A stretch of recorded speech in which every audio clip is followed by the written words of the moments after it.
Hey, I'm Charles Soule. You're watching SuperWonder Legacy. Hey, this is Jason J. Lewis, Superman from Justice League Action, and you're watching SuperWonder Legacy. You're strong. I know.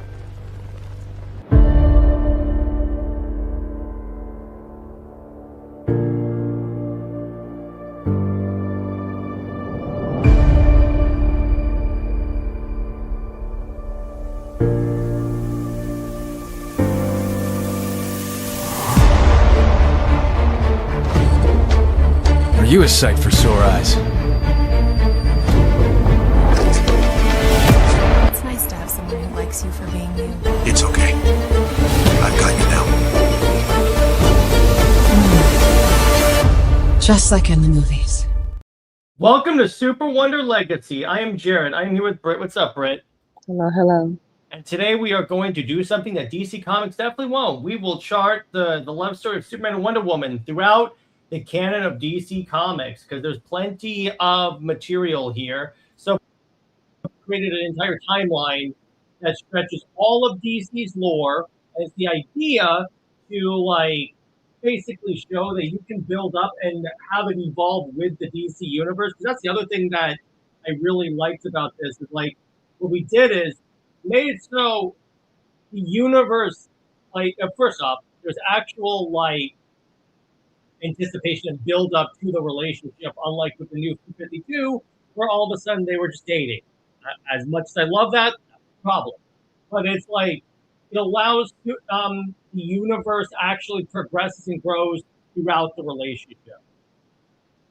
I think with New 52, if they didn't skip the first 5 years and really showed that progression, it would have, been handled a little bit better.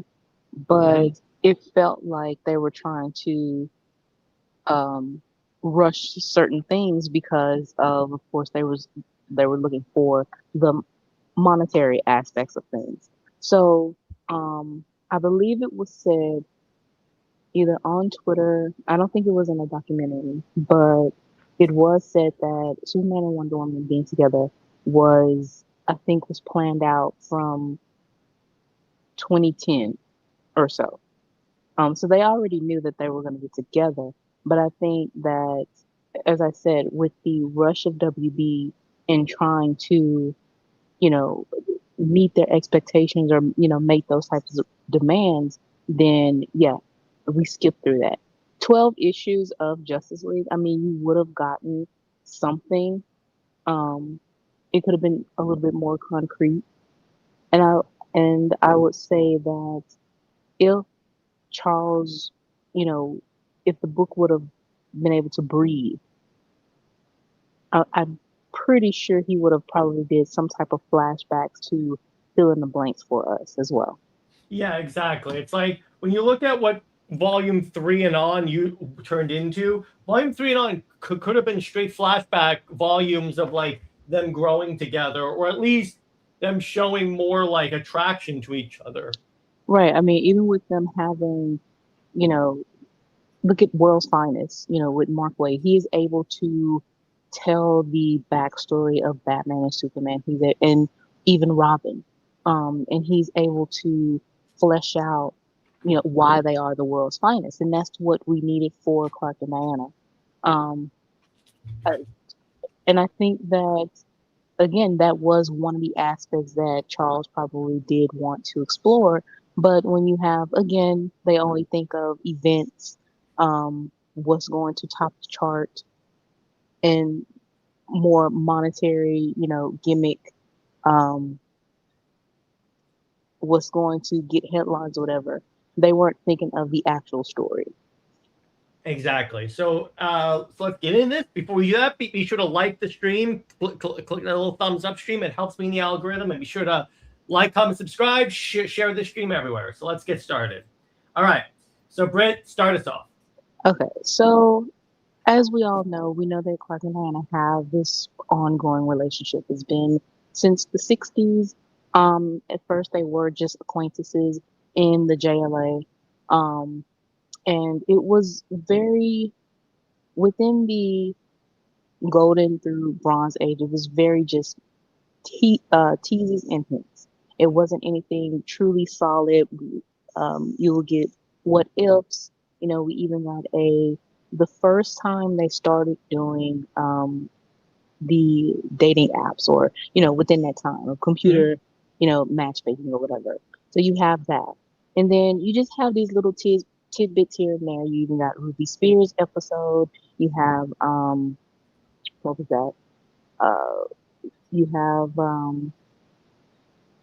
Marston, with his tidbit of, even though it wasn't Clark, but it was still a man dressed up as Superman and saying, oh, you know, these two are appropriate to be dancing together, to be this type of partnership, and you have Wonder Woman issues, I think 300, where she dreams of her and Clark married. And of course, you have Superman's girlfriend, Lois, where Lois is very dramatic and jealous of any woman that's in Clark's life, including Diana, or specifically Diana. So within this timeline that we have, DC has a vast, lore, and they are the ones who created the multiverse. Why they don't utilize it, we will never know. But Yeah. um, for our sake, we are utilizing the multiverse and creating our own Earth or timeline, as to which, like you mentioned earlier, you put from the golden age to even present tense, of Clark and Diana's relationship and how it evolves from acquaintances to, best friends, all the way to them being together, and to the end of my favorite story for Diana is Immortal Wonder Woman. Well, yeah, because it's awesome. Then we'll talk about that later. So what are the core philosophies of this universe? So again, it essentially begins with the issue, your shiny number ones. This is going from every hero, actually. It's not just Clark and Diana, but every hero gets number one. Every hero has their origin story and all of that, and their beginning. It's not like New 52, where it's a 5 year, where 10, 20 years is condensed into 5 years. This is actually expanded all throughout. And it's also that it does correlate in real time too. So if you are in year 5, this is actually year 5.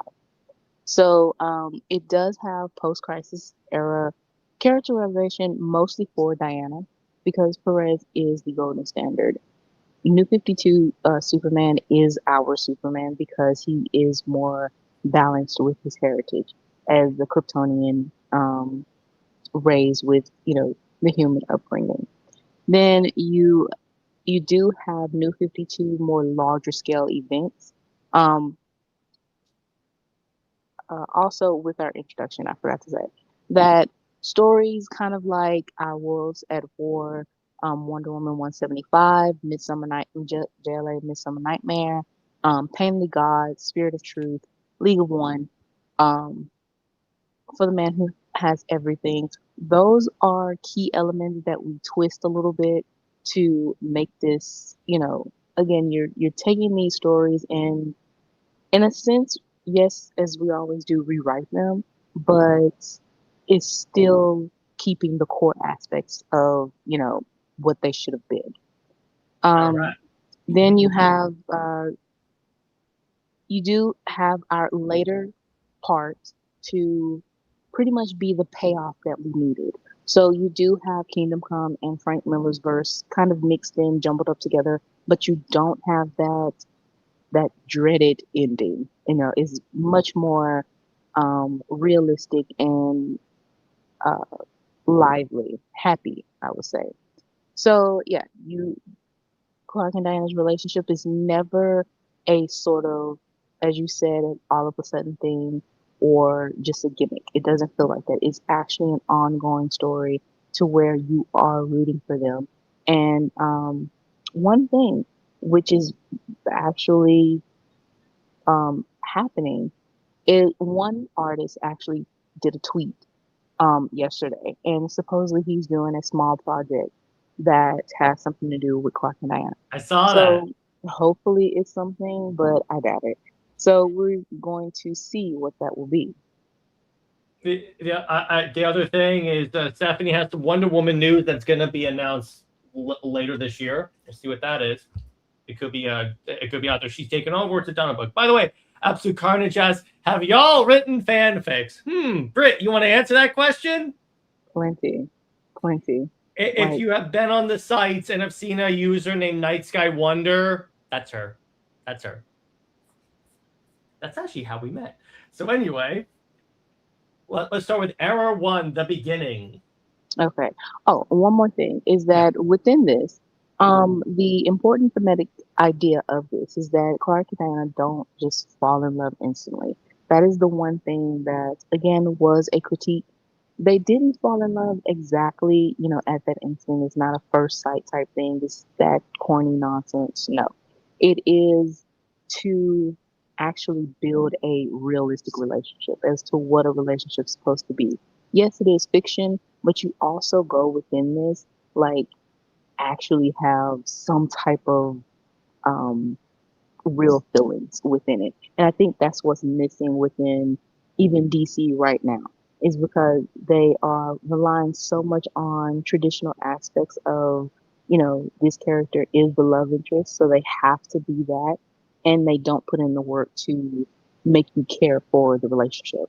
So within our timeline, we are trying to make you care for Clark and Diana's relationship and why their relationship matters, and just what it's supposed to mean is as far as their individual characters as well.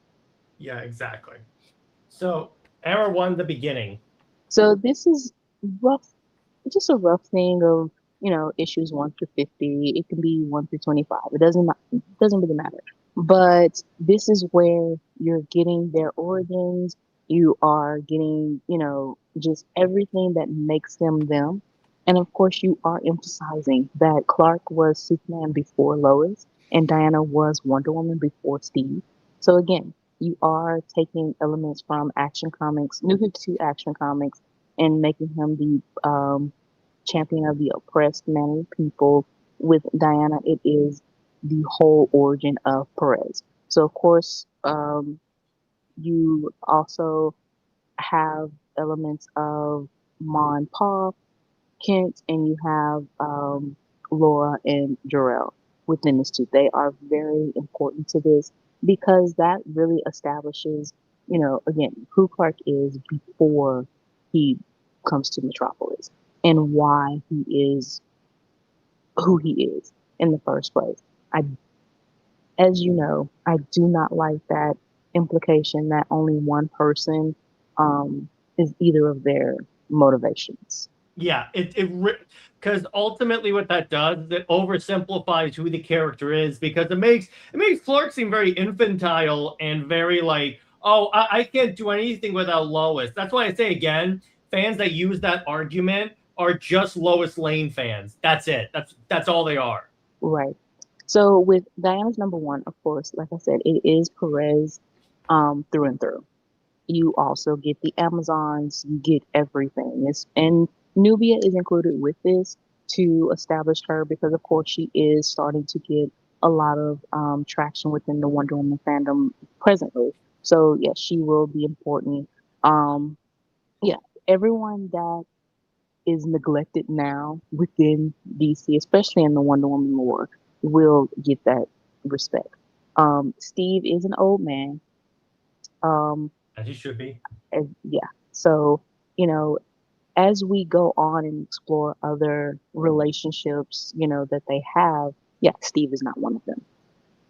Yeah, exactly. So just really, again, it just really oversimplifies pretty much everything about Diana. First off, particularly with what she's supposed to represent as a hero, which is why, again, like we said last time, say what you will about the Stephanie Williams issue, but it dramatically improved her origin by making it so. The funny thing about it, and this is why I said that on Twitter, and this pissed people off, that origin issue made Steve even more relevant.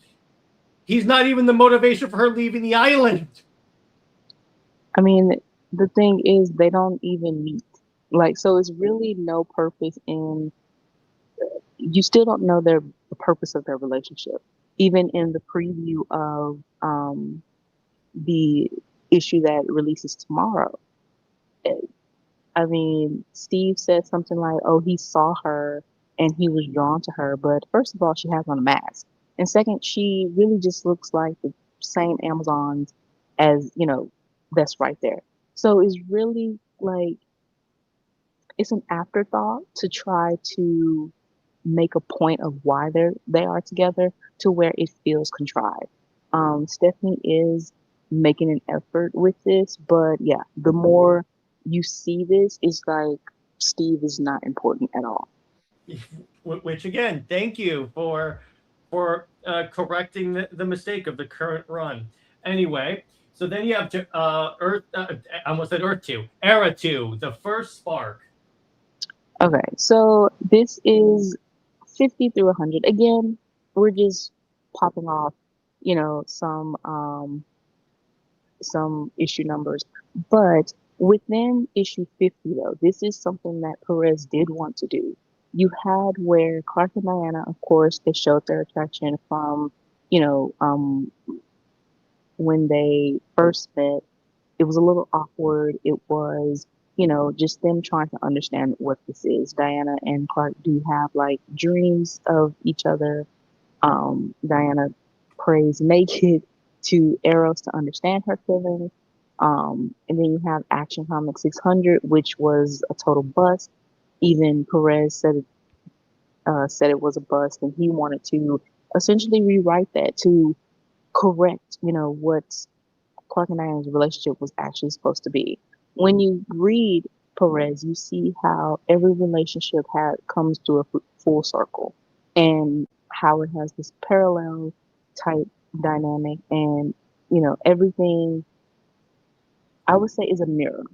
So with Clark and Diana in Perez, or well, Clark, he was supposed to represent the man of power, but he's very humbled. He is the antithesis or the anti Zeus and Hercules. So with Hercules' history with the Amazons, here comes Clark that, you know, could he be can he be trusted? And at some point, Perez did want Clark Kent as the reporter to visit the island. Diana was going to teach him everything. That seemed like it was more editorial, but of course they switched it out for it to be Lois. Then in issue 50, or an anniversary issue, Perez wanted Clark and Diana to try to test the waters again with their feelings and even go further than that. So this is the mid mark of that basically. We have gone through their beginnings, they are building this team up, and now, okay, we see a little bit of hints here and there. Okay. By the way, Absolute Carnage says, "Do you all prefer Superman with or without trunks?" Britt, you want to answer that? Honestly, it depends because sometimes they work. It really depends on the artist.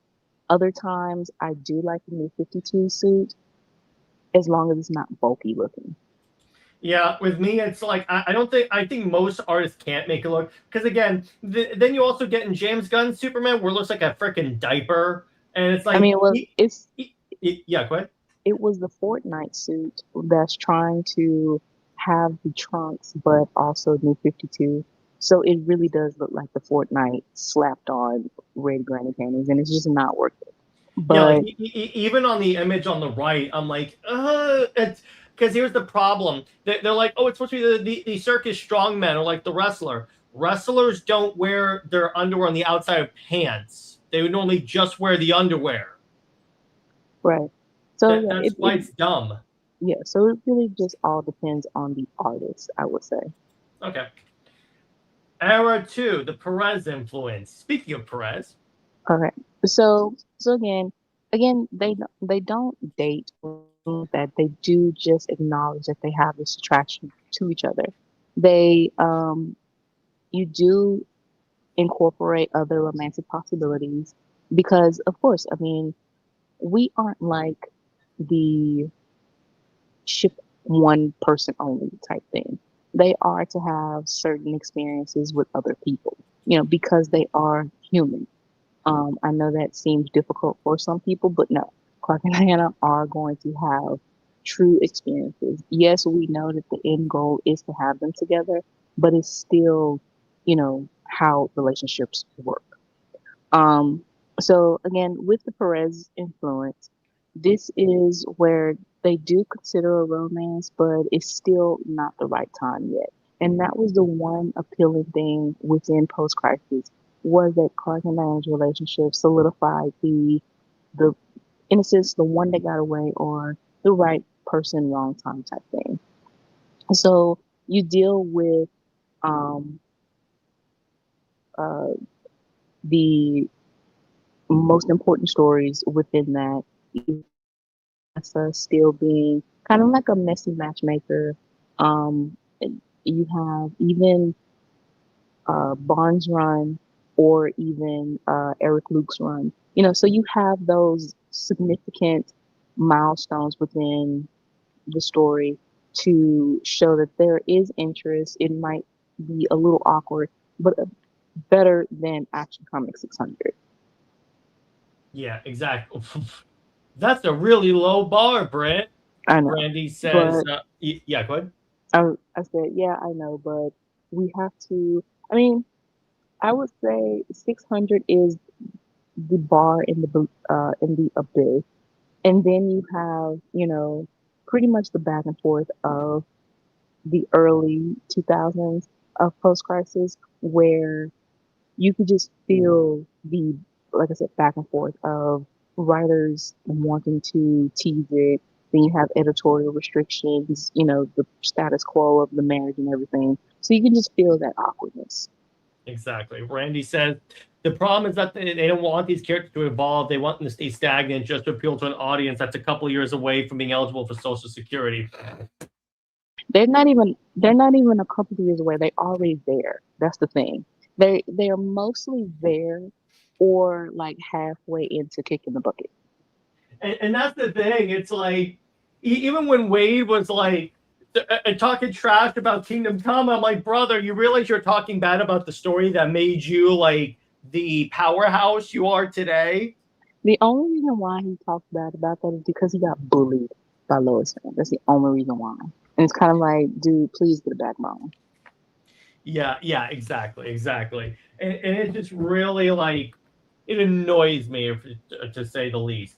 So then you have, oh, by the way, what does that say about Lois that the fan base is so insecure that the slightest time Superman's not with her, they throw a fit? You said what now? What does it say about the Lois fandom that the minute that there's a universe where Superman is not with her, they throw a fit? I mean, that's because her role is to be the love interest, and that's it. So, That is very true. That is very true. But anyway, so the best friend era. okay, so you have this where they are friendly flirting. So they do have this openness about each other, very comfortable. It's I would say if you read JSA and the JLA crossover, when Diana is with Stargirl and Power Girl, and they are basically talking about Superman as they watch him fight something. And Stargirl basically says about, why Clark and Diana aren't together because they seem close, they match, of course, and everything like that. And Diana's basically trying to dodge the questions and everything. So you get this era where they are the media pairing, you know, that everyone and their mother sees what Clark and Diana, they see it, but also are trying to be in denial of. Yeah. Um, you also get where they can, truly like call each other up and it's something that they wouldn't do with anyone else. Even if they try to, it's kind of like it's not the same thing. Even if again, if they are in another relationship with someone else or trying to be in that talking stage with someone else, it's just a total different type of thing. And it's even where, you know, the person that they're trying to talk to, that they would also know that Clark and Diana, not just Superman and Wonder Woman, but also Clark and Diana have this real close relationship. It's kind of like, wait, are you two like in an open relationship then? Hmm. And it's to that point, but again, you play on that ongoing awkwardness. That will they, won't they? But you try not to make it obnoxious or to drag too much. Yeah, exactly. And happy birthday to Tevia. What's up, man? And yeah, it's like you could do something like this, scene where they're being interviewed on TV, and someone and like they take questions from the audience, and one of the questions is, to your point, are you two a thing, or because this whole flirty thing is like is giving off hints. Right. And you also have, of course, Clark does visit the mascara. He is learning of, the Amazon history because, again, going back to Perez, when Clark is supposed to be that, he is supposed to be that of two worlds type, you know, um, point for Diana to be the ambassador, and she has someone that is within the media because the ambassador and the reporter, that makes so much more sense, because Diana uses her voice, she uses her, you know that strong will that she has as even a teacher, and then Clark, of course, uses the press, to bring out those injustices and everything that needs to be said. So, yeah, you have them really ingraining each other um, into their lives. And also, Diana, she loves Smallville. She loves like the quietness. She loves how just ingrained to be in nature. She loves the horses, the animals, the farm animals, and everything like that. She loves Martha's cooking, especially her sweet potato pies and things like that. Just those little simple things, sweet things really matter. Yeah, yeah, exactly. And then moving era 5. So this is where you still get those big major events and storylines. So you have, like, for the man who has everything. This is where Clark is kind of in his, conflictions. He wants to be with Diana, but still holding back. And of course, go back to Perez when he did have that interview with, I believe it was Kat, um, or it was someone else, but he said that, he and Diana decided to be friends a long time ago or keep things platonic, but he was really sad about that. So he has those moments of sadness, and because he's like, he is making a mistake of, you know, not pursuing this as he should, as he know he wants to. Mhm. And not only is it going to be him going into a dream state of thinking about Krypton and how that life will be, but also have Diana there where she could meet Jarrell and Laura. And this is also where you play into, I would say, have this story after Brian Hitch Power and Glory Mhm. to, Clark felt like, okay, this is a part of me. This is my history. I want Diana to know it. But then here it comes, it brings, this destruction to the Yeah, world. So exactly. he has that guilt and he has these dreams, but essentially the main part is Diana is a part of it. Yeah, exactly. Randy says, "Do you think things will change once Paramount takes over?" Only if Paramount really cares about the comics. Which, here's the thing: comics are such a like low performer compared to like movies and stuff that the comic book arm is going to be very low on their priority list. Right. I mean, it would be nice if they do, but yeah, I like that. It's kind of funny when you read the original for the man who has everything. It don't they like kiss or like at the end of that, like right there in the page or something like that. He comes back after he gives him a recreation of Candor. and then it's like he kisses her. Yeah, they do, and then it's kind of like it's a play on, why don't we do this more often? And Diana or Clark says it's predictable or something like that. And of course, the naysayers take that as, oh, it's a predictable relationship or something. And it's kind of like, okay, or, you know, every other traditional relationship is very predictable and obvious. So it's really not much of a drag on it. Yeah, exactly. So then we get to Our World's at War. So this, of course, is the story where Clark pretty much um, ignores everything. When Diana is injured, he ignores everyone else in space that is basically unconscious. Including Lois. And well, that's part two. Part one is where Diana actually does. I think something blows up. She hits it with the sword. It blows up. Everyone else is just, you know, floating in space, and all he cares about is Diana. Um, And even Aquaman, he's like, "What about the others?" And Clark is like, "Others." He did not see anyone else. Starfire and Maxima is there, and Maxima, even with Maxima, she is also a part of this. Where, of course, when she meets Diana, she's kind of like, "You're just an Earth princess. You don't know anything. You're not better than me. I'm better than you," type thing. But she grows to respect Diana, and she even sees, the relationship that she and Clark had to, you know, as to why she says he cares about Diana within that moment. Then of course you have that tension with Hippolyta when Clark says, you have to help her. She's my best friend. But Hippolyta is like, okay, but that's my daughter. So you really have this push and pull, or, that Clark is trying to say this is my best friend, but she obviously needs something more. But of course, a mother's love is even more powerful. So Hippolyta is going to be much more protective.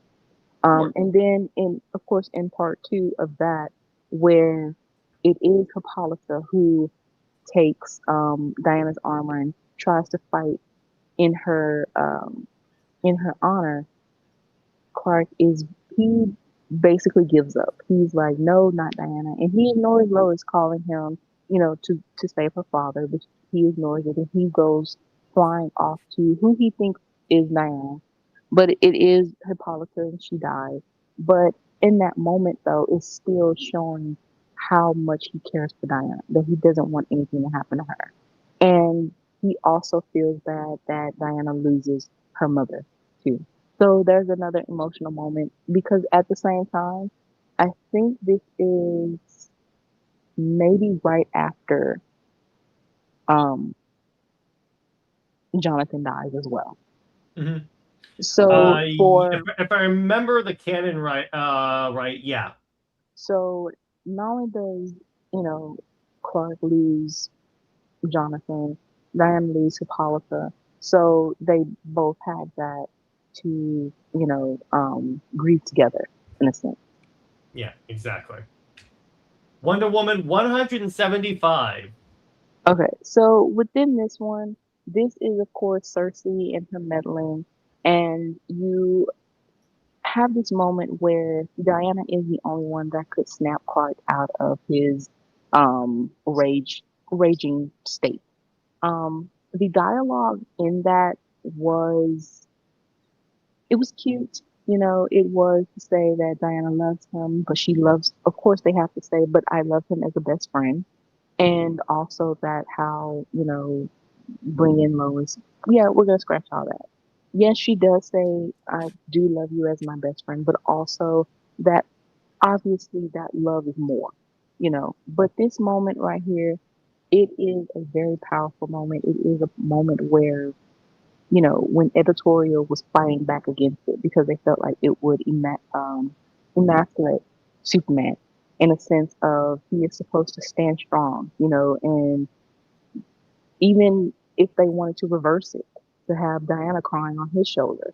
But no, I will give Jimenez this one, you know, uh, hand clap in a sense to say that he did fight a good fight to keep this in within the story. Yeah, exactly, and it's the moment from the entire volume that everyone knows about and thinks about. It's that one panel, so it's kind of funny how again DC is so determined not to let Superman at one point feel human, and they wonder why people think Superman's unrelatable. Right. So then you get to JLA Midsummer's Nightmare. So this moment right here is when something happens in the JLA. They lose their memory. They have amnesia, and this also goes, like I say, with Justice League War World, the Tomorrow's animated movie. So you mix that in as well. Within this moment, Diana is a teacher at an all-girls school, Themyscira's all-girls school in Gateway City, I believe. And Clark goes to visit her as a reporter. He pretends that he's, trying to do a story on her just to get in. And when he finally gets in, he tells her the truth that he is there to help her, remember everything. And the moment is really cute because they go out to the balcony, Clark flies, and he basically tells Diana, to come with me. He holds out his hand. She is a little hesitant, but he's like, you can trust me. You know me. So once she takes his hand, she um gains her memories back, and they have this moment in the sky of smiling at each other, but it feels very intimate and romantic at the same time. So yeah, you have those moments of the quiet intimacy that it doesn't need to be a kiss or anything, but you can feel that tension within that. Yeah, exactly. This is a story I've never heard of. JLA Pain of the Gods. So this one is actually, I think, I want to say JLA 105, maybe, or 205, something like that. 105, I think, where Diana fights a random villain, and she feels like the fight gets really brutal to the point where Diana thinks she's about to die, and she, out of that nervousness or being afraid, she really just dog walks the villain. So when she gets back to the Watchtower or the Hall of Justice, she she's trying to talk to someone about it. She sees John Stewart and I think it's the Flash there. And then but they are in their own element or whatever playing video games. So they're not trying to pay attention to her. They just like, oh, you look like you got into a battle or whatever. She's like, yeah. Trying to talk to them and they're like, well, that's, another day. Then John, Martian Manhunter, goes to her and he's like, "Oh, something is wrong with you, whatever." And Diana is about to tell him until he says, "Well, I'm basically he's not emotional support. He's not the right one to talk to. So maybe you need to go find Superman." He leaves and Diana's stunned. She goes to go find Clark. Um, at some point, I guess it's some type like some kid they're trying to watch over or something within the JLA. I have no idea. I just know of this issue. So whatever. Clark is like watching over this kid and Diana tells him about what happened and she basically breaks down and she's like she thought that she was going to die. And especially with the fact that, she knows how well they both know how it feels to die and come back, but it's not something that they want to do. And also the fact of losing Hippolyta as well is just like it's just not a thing that, death is still scary to them regardless. So Clark basically says that she's never going to die because he will turn back time for her because he will miss her so much. So That's this where moment, that panel's from? yeah. Oh, okay. So within that, that really solidifies that, okay, yes, he does care for her more than anything. This isn't a this is a very different type of love confession. So, yeah, they have these very strong love confessions without saying "I love you." There you go. I like that. So then you get to Wonder Woman Spirit of Truth. So this is Diana's middle role, basically. She has done a lot within the communities, within man's world, and established herself. But she still feels a little bit um, disconnected, just a little. So she's trying to really just show people that she's not just a public figure. She's not just a superhero. She is still a woman of Earth. She still is a citizen, you know, and she wants to be treated as such. So when she goes out for dinner with Clark or, something like that, she doesn't want to feel like a celebrity, basically. It's just her going out to dinner, and if someone wants to talk to her, they can come up and talk to her as, a normal person. So, and within this, also, you have the conversation Clark and Diana have of how does he, you know, um, blend in a sense. Even though he has a secret identity and no one knows, it's still a complicated type of conversation that they should have. It's a compelling one. Diana is still kind of on the fence of being too secretive. She does not want a secret identity to that extreme of how Clark has it, but something like that. She's just contemplating. Exactly. So then we get to JLA Legal One, aka Wonder Woman beats the Justice League's ass. So of course this story is well, what you just said, and this really solidifies Diana's to show that she will, make any sacrifice that she has to protect the Justice League and protect just the entire world. And this is where we get the Clark and Diana have to understand each other that something sacrifices or disagreements come about. They might not like it, but at the same time, it has to be done, especially with Clark, because there was a JLA issue um, that he said he would follow Diana to the ends of the earth, without question.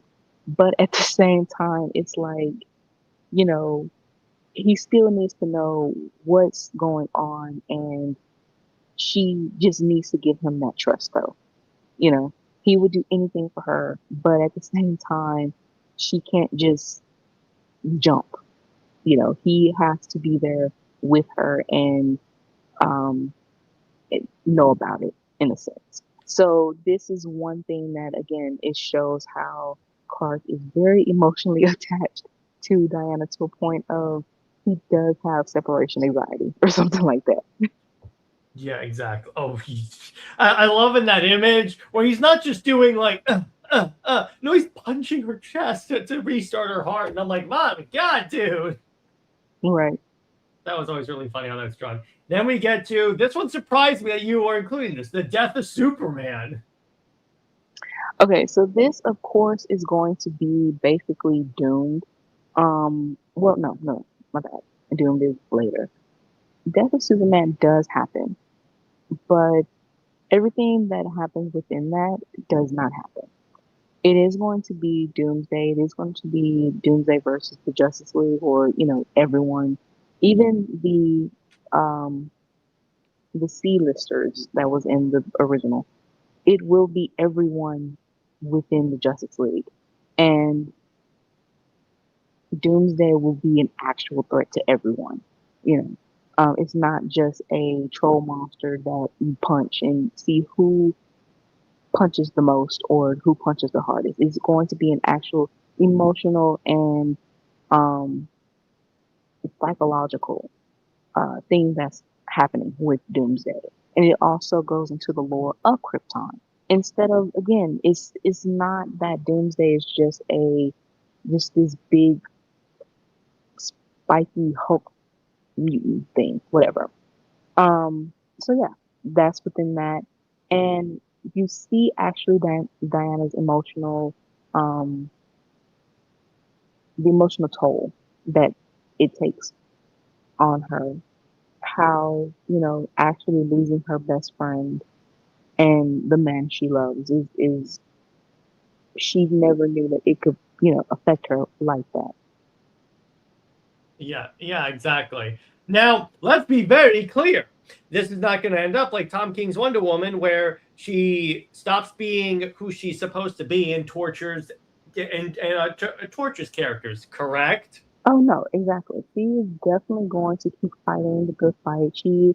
I would say this is like the McDuffie issue of uh Justice League of America Daily, when Diana actually puts the um she wears black a lot, and Okay. she wears on her bracers she has the S inscribed in her bracers. So yeah. I like that. That definitely works.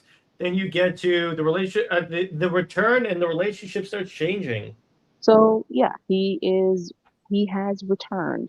You get um that emotional reunion, of course, and it's kind of like, okay, you've died, we both died, but this one felt like it was the end, and by miracle you have came back. So now it's time to get serious on what we're going to do and how this relationship is going to continue on. No, it's still not that they are completely together, but at this moment they are going to be much closer, where they even sleep next to each other at this point. It's something that's a big step in the relationship. Yeah, so it's one of those things where like you have that one couple that acts like that denies that they're together, but does have pretty much everything a couple does. Exactly. Love And that. that's what really makes their relationship, even within post crisis, it was that Clark and Anna were like work spouses. But of course, again, that back and forth of, editorial not wanting it to be that way. But yeah, all of the components, they just weren't actually together. Then you get to the new 52 transition. So this is basically where they are at that midpoint, but it's not to the point of rebooting or anything like that. This is where the stories collide. It's much heavier of the events and stuff like that. It's not a transition of, rebooting. It's more so just the events and the story, and the challenges that they face is the same as New 52, and also the tone and just the realism Mhm. uh, comes within that. Yeah, exactly. Now, so does the David Graves story essentially happen unchanged or anything like that? The only thing that changes is Steve. I would say Yeah. that in the place of Steve will probably be Vanessa. I was literally about to say that. Wow. Yeah. We are in sync. And then we get the Superman Wonder Woman era. So this is, you can say that they have their own book, or you can just say that, now that within this timeline, of course, their books just cross over together, and we do get, of course, Charles Sewell Volume 1, like that complete story. Um, and so you do have more of the gods. And no, they won't have the new 52 designs, but they will have that certain personality. Love it because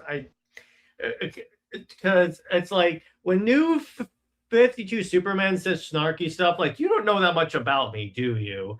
It has a certain amount of like I don't want to say attitude. Actually, no, I will say it. I like when Superman has a little more attitude and he's like the gee whiz, I wish you wouldn't do that to a lady. Exactly. Clark having a backbone is much more um, acceptable. It's Yeah, just the mhm. G. Willikers, 1940s type talk is just not it. Exactly.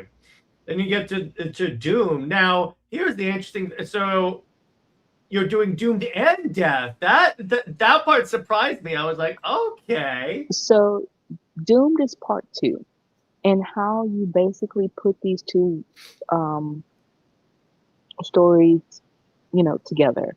He actually fought Doomsday in Death of Superman, but Doomed is where you thought that Doomsday was, dead, but maybe it was Lex that revived him or something like that. And to make him bigger and stronger to where, yeah, it is doomed. And again, you have this psychological thing where even though Clark thinks he killed him again, his spores go into him, and the whole doomed Or story. what you could do is make it so Lex thinks he can turn Doomsday into a bioweapon. So he basically hangs out on a rooftop with essentially a sniper rifle, and then after Superman is like saving people, and he's like taking photos, if you will. Lex shoots him with like a dart.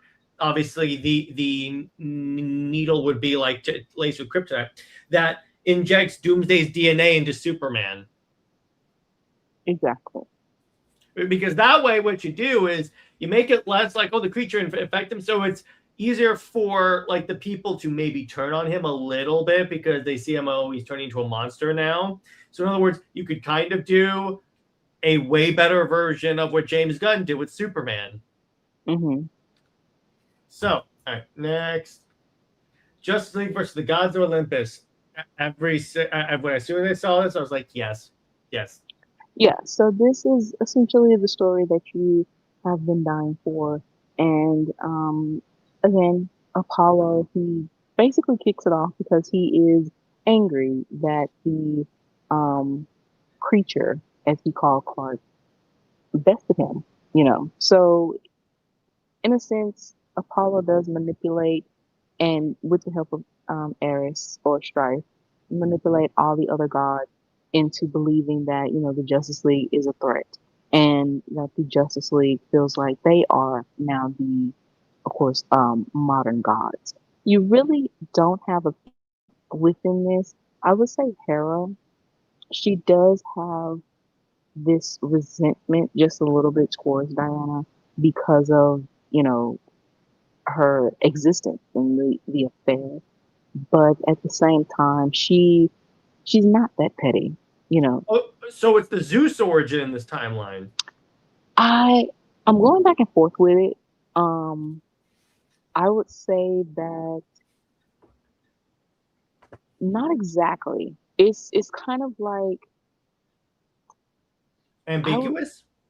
yeah, I would say because we have so much of Perez and with Hercules and things like that, you really unless we have where Zeus kind of like disguised himself What you could as do is make it so like when like we never find out which origin it is, and when someone's going to explain it to Diana, she interrupts and goes, "It doesn't matter. The origin, my origins don't change who I am today."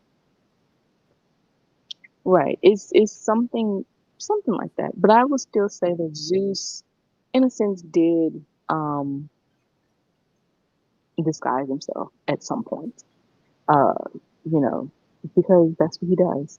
And also going back to Clark and Diana's, best friend era, we do have the Eric Luke run where Diana, she has her own type of, for the woman who has everything type story, Mhm. and she has the dream of her and Clark being together, and also we introduced the Wonder Dome, where in the There you Wonder go. Dome you have she does have the statue of her and Clark kissing. So yeah, that's there and Clark sees it and he's like, oh wow.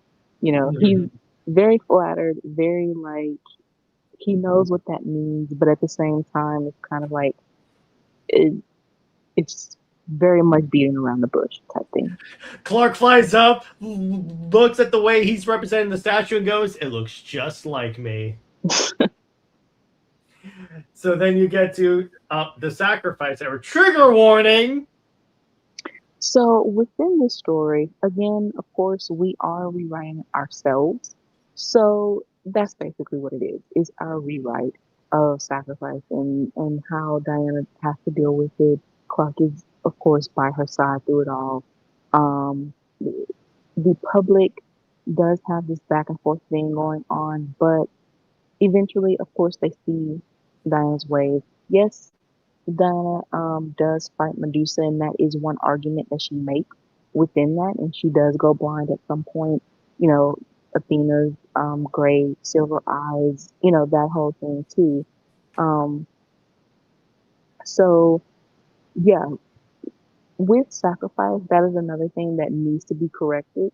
You can't say that Medusa was a monster and be okay with that, but then just because Max Lord looks like a human, but he has those monstrous tendencies, are it's okay. No, that's just not. I don't believe in that. Sacrifice is one of the worst Wonder Woman stories for me, because it just the dr- the the drama, the you know, everything that came afterward is so contrived. And yet people hold up Greg Rucka. But say what you want about Greg Rucka, he did have that line where she goes, "So it's just because he looks human that there's a problem here." Right. I can't stand it. I mean, I know that he did have that sort of thing, but at the same time, he didn't really just drive that home. The fallout was still very much Diana is in the wrong, period. And it's like, no, that's not it. I think she even referred to in a future story of killing Maxwell Lord as a mistake. And I'm like, no, it wasn't. Right. Like, what are you doing? So then you get to truth. This is the true trigger warning. So, truth is now that Maxwell Lord, he was just the kickoff of all of the drama that will happen later, which, um, let me see, it was broadcasted. So maybe within this, Max does broadcast, of course, Clark's identity. And this is where the fallout really comes, how essentially Clark and Diana are on the run. Um, and trying to build their reputation back up together, and also just but it strains them because Diana made that sacrifice of killing Lord for Clark, but then Clark is trying to you know protect her, and it's like he's making he's not making it worse for her, but he's making it worse for how she feels, in that she doesn't need protecting in that thing. She can protect herself. So they both have this "I want to protect you" type mode. They are both in that type mode, and it's clashing.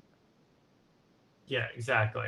Except it's clashing in a way that's not like contrived, like Tomasi's run was. Right, within this, it is very much y'all are both being just stupid, but at the same time, you see the love that they have. Yeah, exactly. And Cameron, yeah, it is basically like Superman, Wonder Woman, Public Enemies, kind of like that storyline. And then Cameron says, if this was a thing, I could definitely see a page of all the government officials we have met through the universe having a meeting on what to do if Super Wonder stays or strays. Yeah. Oh, yeah.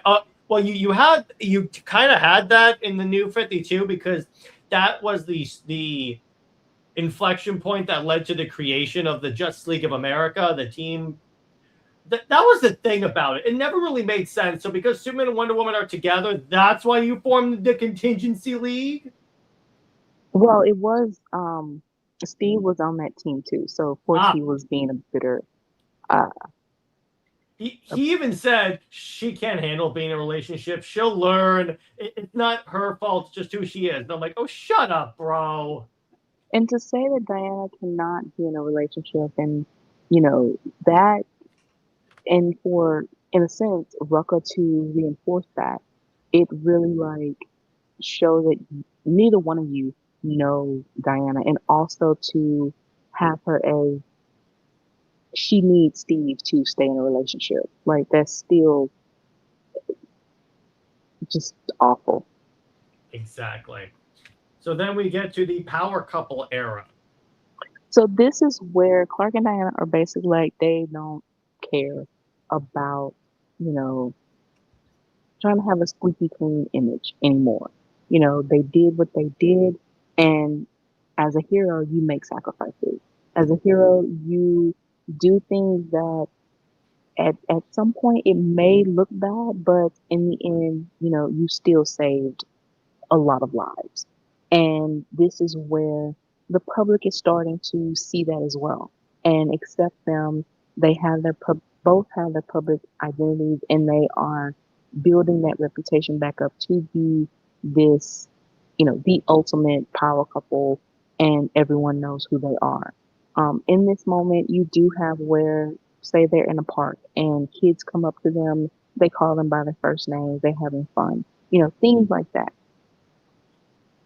I like that. That's a little bit more like, in other words, they're seen as actually more approachable now. Right. I like that. So then we get to the Kingdom Come era and the Frank Miller future. Okay, so this is where everyone's older, Hmm. and Clark and Anne have made themselves official, of course, as a couple. They've spent years, um, I don't know if they've gotten married, actually married, or spiritually married. Probably spiritually married, because honestly, the patriotic, or, that conservative way of marriage, they don't do that. They are very much out of the traditional elements. So they do have a traditional marriage. They can I have a mean, Kryptonian marriage in a sense, or something like that, or even some type of spiritual bonding with the lasso on the mascara. I mean, But I could see them doing it just for the sake of like maybe Clark's parents and Clark's upbringing, because he was raised around that. And obviously, Diana would be like, it wasn't anything I was growing up for, but if it's important to you, I'll do it. yeah, it's just, I mean, if Clark makes rings or whatever, it's whatever. They don't really think of, marriage in the traditional sense, Hmm. whatever. So at this point, they will have their first child. Um, but of course, you have to have the showdown with Magog or Gog. Um, and you still have that issue of the public and the officials are trying to, you know, uh, dismantle the heroes, or make them leave, ban them, or whatever like that, because they feel like they are losing control, and they aren't having the people, in a sense, afraid of them. The military feels like they had control, they had everyone, you know in a sense, feeling as though they needed them, or feeling as though they were the gods, or something like that. So you have that. But when uh Magog comes about, it will be the catastrophe where the Daily Planet blows up, and Lois and everyone does pick the bucket. But Lois is actually married to someone else, as in Frank Miller's um, DKR, or Dark Knight Strikes Again. She is married to someone else, um, but it's still we still show that Clark did care. Whether he was with her or not, it's still that she was important as a friend, or as his, you know, supporting, as a supporting character for him, just as Jimmy and Perry and, everyone else that still mattered. Yeah, exactly. So then we get to the Legion of Superheroes. Yeah. So as I said, they do have their first child, just as, Kingdom Come, the ending of that, going into Frank Miller's verse of, again, it's not a dystopian like that, like either of those. It will be a happier ending, regardless of if, you know, the um, the government battle and also, that type of battle. And no, you don't lose all of the heroes as Kingdom Come did. It's not anything a nuke or anything. Clark actually saves everyone from that atomic explosion, or either Clark or Shazam. Either way, they um, they do make that do want to make that clear that it's not a dystopian, because it feels like that is one narrative that some naysayers try to push as well. That anytime there's a bad future or something bad happens, it's Clark and Diana together. No, we're going to dispel that. So with this, Clark and Diana do have their 5 children, and you see, of course, the course of the decades or so, or the centuries, Clark and Diana do get older, their kids get older, until we get to the Legion, and you see their great grandkids, as the leaders. which I love, and I always loved the way that ended. My one complaint, it has to do with this image right here. I love the fact that we have Superman and essentially Supergirl. I would have liked, kind of like where in a World's Finest, I would have liked a little Wonder Woman representation in the kids a little bit, because they're both like essentially Superman themed. I think that the issue is, of course, the Legion is more on Superman's side, That's true. so they did not think that far. But as we saw in World's Finest, how John, um, our good John, did have a more balanced new design with his uniform and everything. So yeah, I think that if this were to be recreated, it would have more of, Diana's representation. Exactly. Then we have Brit, and honestly, my favorite Wonder Woman story, Immortal Wonder Woman.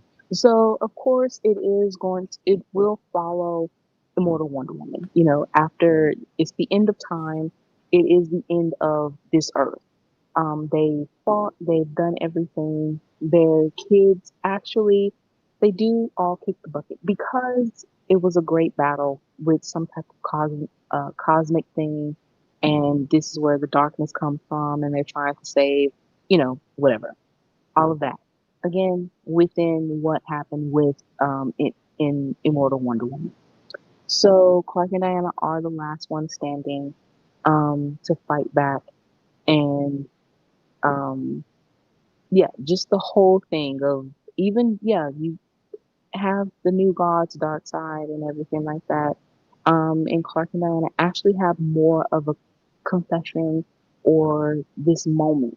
I feel like when Diana was able to get Clark's cape, it the dynamic of that paneling didn't really make sense, because it's kind of like, okay, she pulled the cape, but like, how did he take it off, or how did that happen? So I would have rather it be that they hugged, he put the cape around her or something like that, to know that you are going to be okay, you're going to be safe and everything. And he does have that line where, your story, or this isn't the end for you. But he has this whole speech to her about how it was an honor to be by her side all of the time, how much he loves her and everything like that. And in this time, of course, Clark and Diana do remember everything. They remember the first time they met. Everything they remember, which is even more so painful, because that this long life that they've lived, it's like it is at that end. So you have that, and Diana she becomes like this celestial goddess in a sense, with the power of everyone that she's ever loved. It's not just, of course, Clark, but it is of her mother, the Amazons, Julia, Vanessa, everyone, Cassie, the Wonder Girls, um, the Justice League, and Clark and their kids and everything like that. that is what gives her the power to essentially restart the world. And now we go into a new world, but it is from um,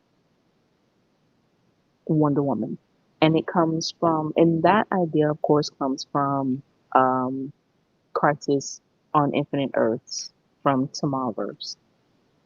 which was really good. And then, so what makes this entire concept work, Britt?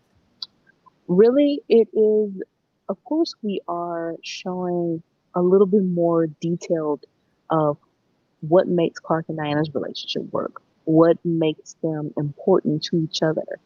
And also you're able to really give these stories time to breathe, flesh them out a little bit more and give more give more attention to those smaller moments, because I think that we haven't really gotten that.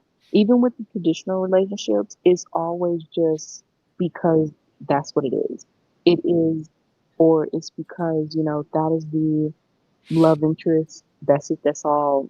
You know that they're going to eventually get together, or they, they don't put as much effort in it. It's kind of like how in My Adventures of Superman, how they steamroll through everything, within that relationship, because you know that Clark and Lois are going to be together. Well, speaking of My Adventure with Superman, Bridge, you hear that that show is probably canceled? Well, I think that a lot of things are going to be canceled because of not only the merger, but because DC is basically broke or whatever.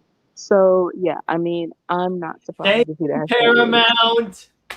I've been celebrating, Brett. You should see some people saying, "Well, a lot of fans like it." I'm like, "Yeah, but it's a crappy version of." Brett and I have an entire episode talking about why it's a shit version of Superman. That's just it. Right. Well, I The- mean, Mhm. my adventures was they really, I mean, it really showed how they didn't have much of an idea, to copy one for one of Dragon Ball Z at some point. They, and to really just drive home that anime is in with using the worst tropes ever, that is that will kill a show, especially when you use those when you watch an anime and I mean actual anime, and they do have certain tropes in there. They don't have all of them at once.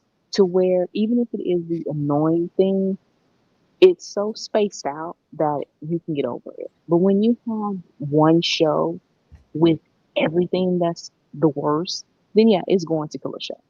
Yeah, and I love this, Brett, where they literally bring in like a John, that's like a son of Superman and Lois from the future. Then they literally bring in Laura, who I'm sorry, the design with the Superman was with the Supergirl essentially suit, but with a jacket on.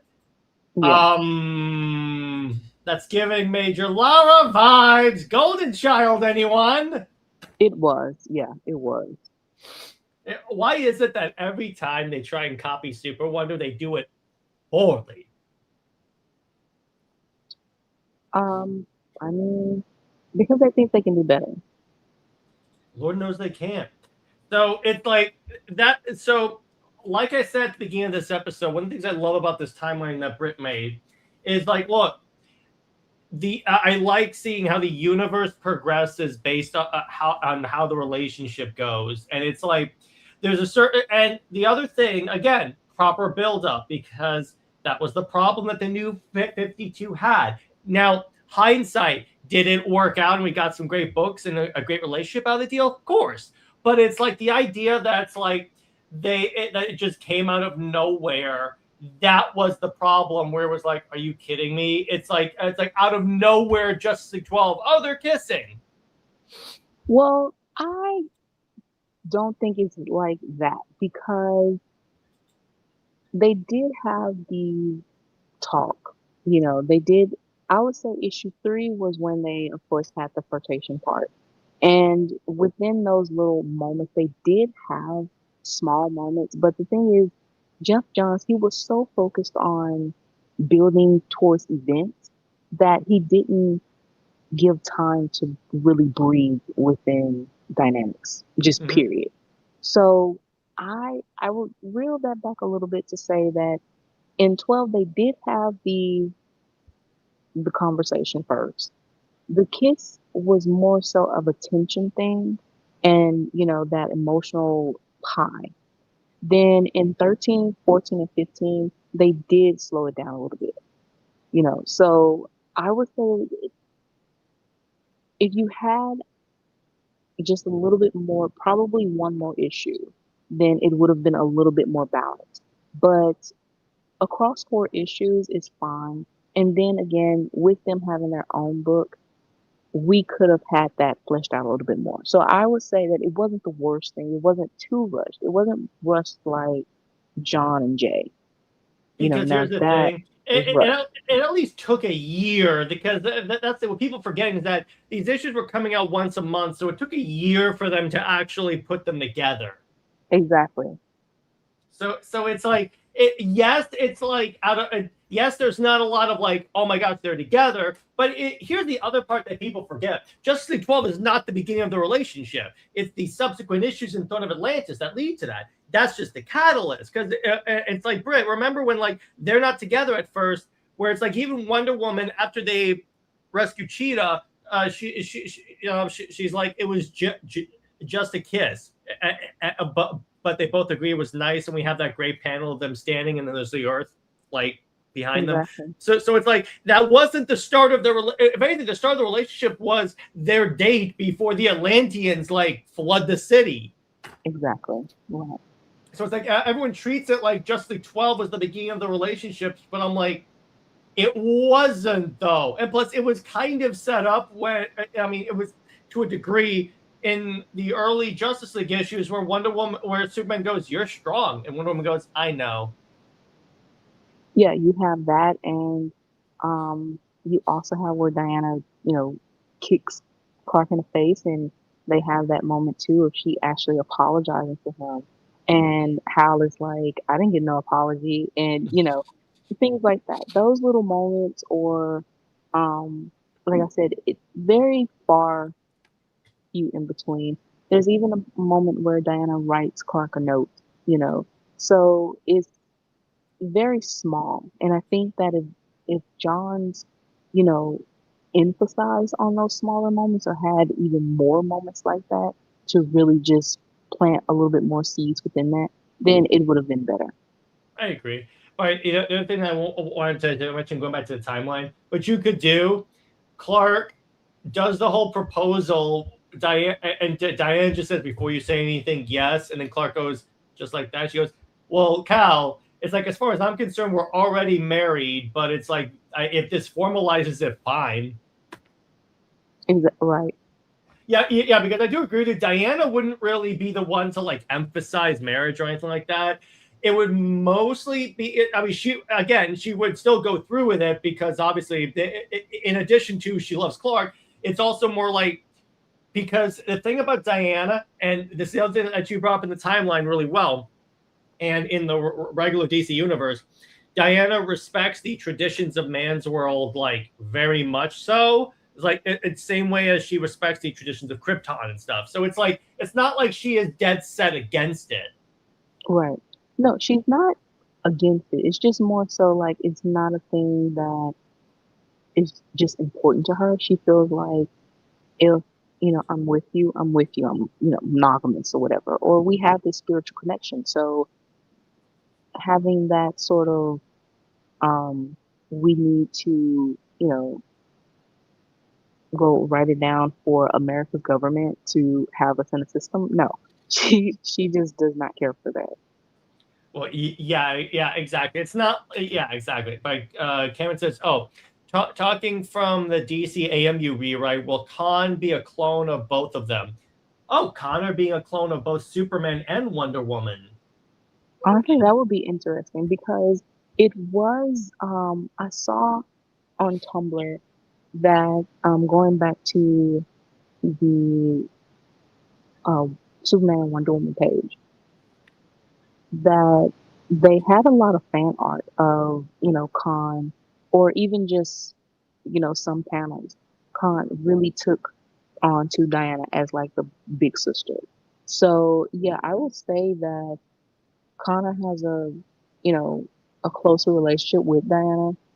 And it's not just because of Cassie. I think that really his relationship with Cassie kind of came after, you know, his closeness with Diana. And that will be something, interesting. Not only do you have Kara being Diana's mentee um and essentially when she became an honorary Amazon, but you also have Connor who looks up to Diana as an older sister. Yeah, yeah, exactly. So, and that should be, yep, that's it for the presentation. But yeah, and by the way, Cameron says also bonus points if Clark and Lex visit, if Clark and Diana visit Lex and say, if you come near him, you will regret it. Oh, yeah, absolutely. Absolutely. I could see them both in that iconic image of like Clark, like hovering outside Lex's window. It's Wonder Woman there as well. Right. Like you could definitely even do that. So so in the meantime, let's do a little Q&A. And Britt, I got a question for you. Did you happen to see that Stephanie's Wonder Woman is the first issue to reach the top 50? I did. So what do you think? I mean, it really just shows that, DC has to get her on the main book. I wish it wasn't that she had to be lumped into rewriting the origin and also have this emphasize on Steve and have it within, Tom King's story, his overall story. But it really just shows the seriousness that the Wonder Woman fans want her on the book. Well, yeah. The other thing that's going to be interesting is, all right, so the problem with like well, not the problem. What I'm waiting for is because here's the other factor.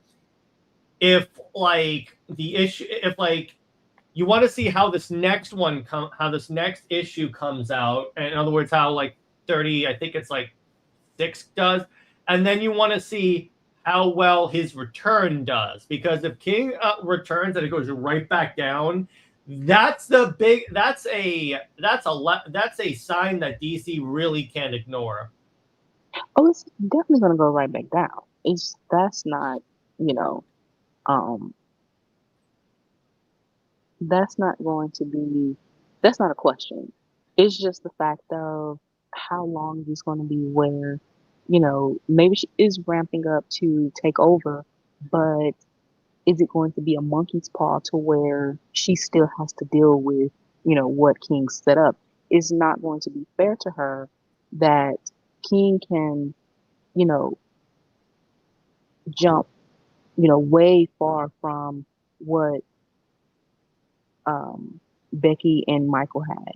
Even though King was, a number one and everything, a fresh start, but it's still like no one wants his status quo. So it's kind of like, okay, how can you clean this all up to where it's a bad dream or it's just something that's not going to happen? Of course, the future that he tried to lock in is not going to happen. So what's the point of his present time, quote unquote, you know, stuff too happening? So I would say that it should be a fair chance for her that, either she gets a number one herself, or if she is to continue with the numbering, it's a total different, era to where she, all of this with Tom King stuff is erased. Yeah, it's so the thing about it from my perspective is it's like, again, it's like because of and let's be honest, let's assume the sales go right back down when she's off the main book. That's the biggest indicator that they need to make some changes to the status quo, because it's like his stuff isn't working. Trinity, I think you can correct me if I'm wrong, but I'm pretty sure a bunch of the issues for Trinity didn't even chart on the 200 list. No. So None of that's the biggest indicator that the poster child for your run is not. No one cares. right. So it's like, what are you guys doing? And by so, Britt, did you happen to check out Lanterns? I did. And honestly, it wasn't bad. I will give it a 8, 7.5. The only reason why I even give it, Oh, I would say that my problem with it is John being boring, and he wants to have this stoic type vibe, and it's kind of like, okay, whatever. Um, the second issue I have, or no, actually my first issue. My first issue is having the dark-skinned black man father shooting at his kid. I was so happy. That I'm so happy you brought that up. that is the one thing, especially when you have that being an issue, within the black community of gun violence and everything like that. And I know that within the comics that John's father is abusive and everything. However, I mean, just that thing still of just going that far. It was like, okay, mm, I I don't really appreciate it, and that it was just awkward and weird, no.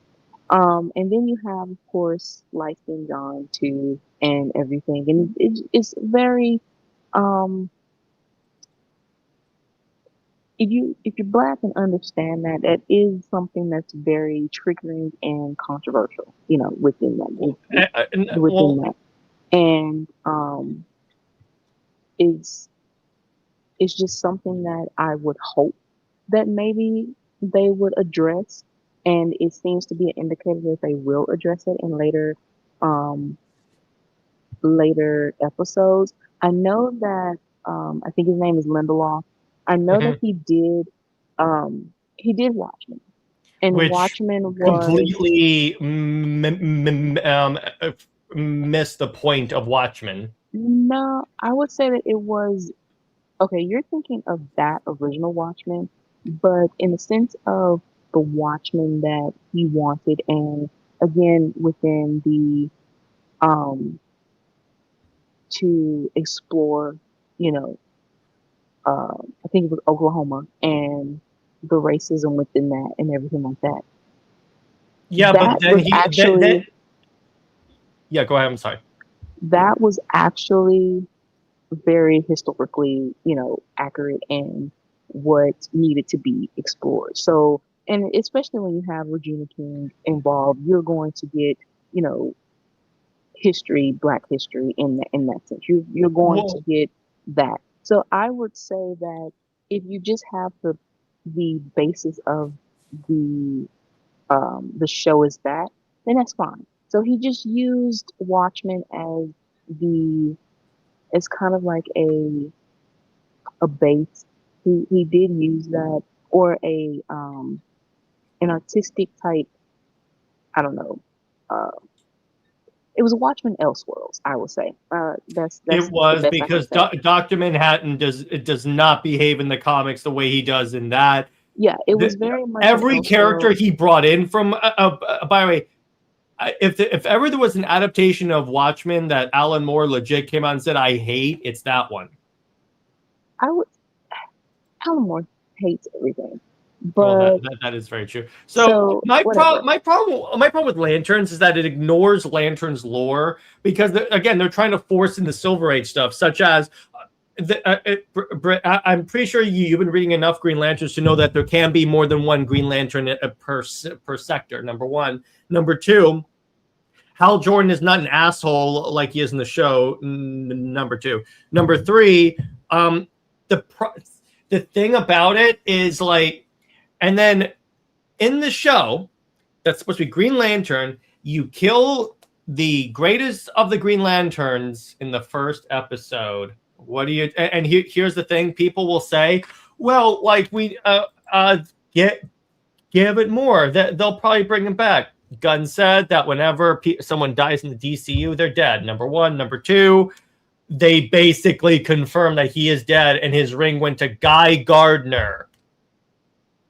Yeah, I think that the thing is about this is, you know, again, that's why I pretty much gave it a 7.5, because even though how he's, characterized as this grumpy, old man or whatever, very serious tone, it very much is Tom King's take of it. And that is one thing. But Chandler really sold still the character. And he still had that grumpy man, dry humor charm. So I would give him that. So he made it work. You And know what's hilarious? This is the first time you've been more forgiving of a project. only because, everything else has been mid and in the abyss. So, but this, I would take it more so, as I said, being in Elseworlds of Watchmen. And the fact that Lindelof is a good creative, he does have good creative decisions with that. Tom King, you can definitely tell the parts that Tom King had something to do with. You can definitely tell that. But overall, I'm more interested in how Lindelof does the, you know, John's backstory and how he deals with racism and, the black character. If he does, if he doesn't, um, if he misses the mark on that, then yeah, I will have, of course, more criticisms. But as of now, I don't have anything much to say about that. But as I said, Aaron, he's very nice to look at, but he is a bore. Is acting wise, he didn't. His John doesn't have much to go on yet. But like I said, I guess you have to wait and see what happens. But and also that sex scene was very unnecessary and very just Stupid. it was I mean it was Also, very dry, so they're chasing down a criminal that's supposedly an alien that was like responsible for like a mass shooting, and they never once used the ring to create a construct to stop him. Let's run at him. That's a good idea. right, there is, like I said, there is some Tom Kingness in it where it is some stupid decisions within it. And there's also a couple of lines though. I love the line where I think it was Hal. Yeah, it was Hal, I think. He says, "We are all aliens, depending on what Jon planet you are Stewart. standing on." Oh, it's John that said that? Okay. Yeah. Whichever, whoever said that. That is the best line and should have been a Superman line, except, but no, they have to have Superman as this all American, I'm, crying about being human, when that is the message that everyone is an alien. You know, everyone is different. Everyone has their own unique normal. So for that not to be the message for Superman, it really kind of like you definitely missed the mark. Hopefully that will change because, with seeing how Superman and Supergirl and everything like that has kind of Superman kind of is aging poorly. Supergirl just DOA. I would hope that James would take the criticisms and everything and he would, you know, change some of his direction. It's bad enough that they don't have much of a direction now and waiting until Man of Tomorrow to see how that goes. But it's just even within Man of Tomorrow, I would hope that, you know, he changed the perception of Superman and his whole, I'm American, I'm human type thing that needs to go away. Yeah, and it's like the other thing that's kind of interesting when you really think about it is like I remember where like it was basically revealed that they can't do anything major with the studios until the deal is done, well, until like Paramount authorizes. So I'm like, oh, that's why we haven't gotten a Wonder Woman casting. Well, actually, no, because Paramount does not um, own them yet, and no, that within that same article, actually, they do have the right to, to make the decision. So no, it's not affecting that. It's not affecting any casting. Actually, it's just the fact that James is moving like he got molasses. That's it. Um, and a they don't have a steady slate because the what James first, what he wanted, the pet projects and all of that, because they are not coming into fruition as he thought, then everything else is it basically, tumbled, you know. So he doesn't have an idea of what to do. Now they have to revamp things and yeah, you have to make Wonder Woman a priority because Zaslav actually is the one who pushed for a Wonder Woman movie and everything like that. So so yeah, no.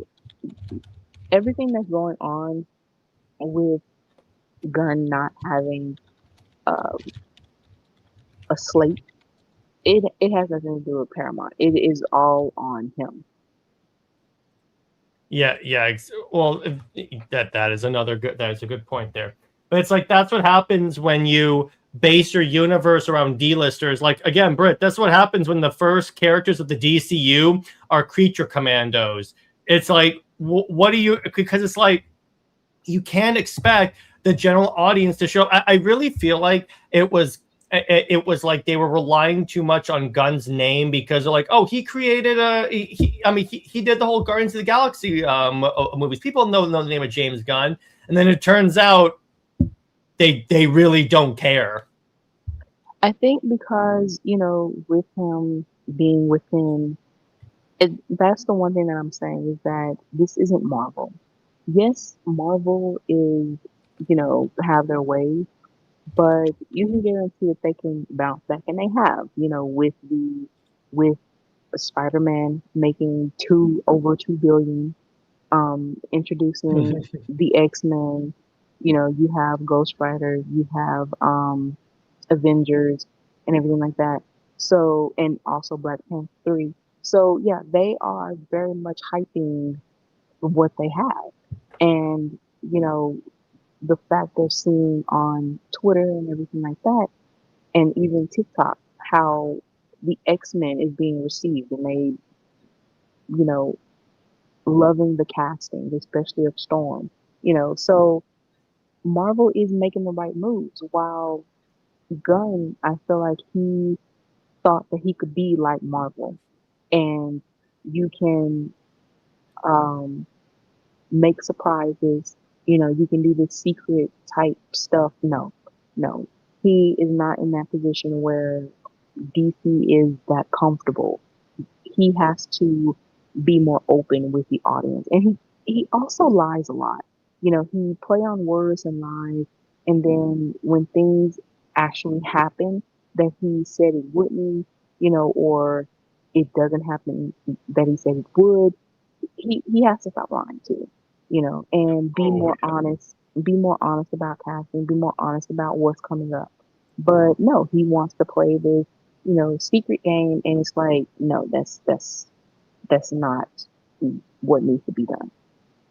Yeah, exactly. So speaking of the X-Men, so what you think of that Storm casting? Honestly, she is a Debbie Allen protege, so it is going to be spectacular. She's very talented. She's also a Broadway actress, so yeah, she's going to really give Storm this definitive vibe, especially for the newer generation. I saw the discourse of her skin tone and everything like that. We, yeah, it's true. Storm is supposed to be dark skinned and everything. So for them to finally get a darker skinned um, a woman to play her is, you know, all across the board, 10 10/10 positive. Um, and I mean, I know a lot of people wanted Jamie Lawson and everything because she was, you know, with Ryan Coogler and everything like that. But I think it was more so an expectation of a fan cast than actually her ability to probably um, give the vibe of the storm that they're looking for. That's the thing. You can fan cast all day long, but the actress that is chosen, she has the ability to actually portray the character as how they want her to be portrayed though. And honestly, and the actress that they chose, she has uh that she has the vibe I think that they're looking for. They want that the younger generation of X-Men. Exactly. And I will say, as like that's probably the YouTube's largest Emma Frost fan. Boy, did they nail it! Oh yeah, Freaking nail! She looks like Emma. This I'm sure this is marketing, but it's good marketing when she's reading X-Men comics in a bikini. I'm like, that's so something Emma would do. At least they're treating Emma nicely, somewhat, as opposed to like X-Men '97, which completely destroyed the character. right. I would say that the marketing is definitely a marketing thing, but I honestly think that Marvel they do have their actors actually read, even though they might go a little off the character, but they do have their actors read the comics at least. Which I like, but again, it's like she looks like Emma, she freaking sounds like Emma. It's all I have to say is actually well done with that casting. The only one that people are not the biggest fan of is Rogue, but I'm like, Obsession was like a top-rated movie and made a bunch of cash. Of course, they're going to put her in the movie as Rogue. Right. It's like, what do you think is going to happen? Lightning says DC should focus more on animation, in my opinion.